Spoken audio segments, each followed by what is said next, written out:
Motor cycle چلاتے ہوئے پاؤں پر لگی چھینٹوں کا حکم۔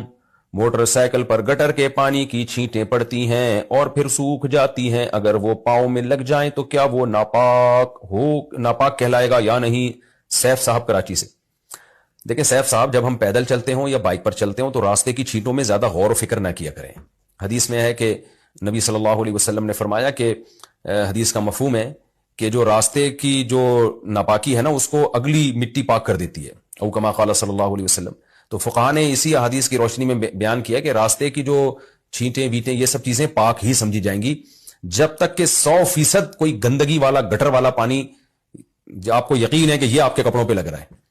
تو مثال کے طور پر خالصتاً گٹر کا پانی تھا، گٹر ہی گٹر تھا، آپ پیدل چلے گئے اور وہ آپ کے کپڑوں پہ لگ گیا تو وہ تو دھونا پڑے گا۔ بائک پر جا رہے تھے، خالصتاً گٹر کا پانی، مکس پانی نہیں، خالصتاً غلاظت والا پانی، کوئی گندگی پڑی ہوئی ہے، کوئی گوبر اٹھا کے لگ گیا، آپ کے صاف نظر آ رہا ہے گوبر، تو اس کو دھویا جائے گا۔ یا کوئی سیوریج لائن کا پانی کھڑا ہوا ہے اور وہ پانی خالصتاً گندا پانی ہے، کیونکہ بارشوں میں تو سب مکس پانی چل رہا ہوتا ہے، اس میں زیادہ ٹینشن نہیں لینی چاہیے۔ تو لیکن اگر خالصتاً گندگی غلاظت پڑی ہوئی ہے اور وہ آپ کے کپڑوں پہ بائک میں چلتے ہوئے لگ گئی تو وہ ناپاک ہے۔ تو خلاصہ کلام کا یہ نکلا کہ بائک پر جب آپ جائیں تو چھینٹے میٹوں کو میں دھیان نہ دیا کریں، پیدل چل رہے ہیں اور راستوں میں تو چھینٹے میٹے لگ جائیں تو زیادہ دھیان نہ دیا کریں، تمیز سے جا کے نماز پڑھ لیا کریں، ورنہ مصیبت بن جائے گی نماز پڑھنا۔ تو حدیث میں اس میں رخصت دی گئی ہے۔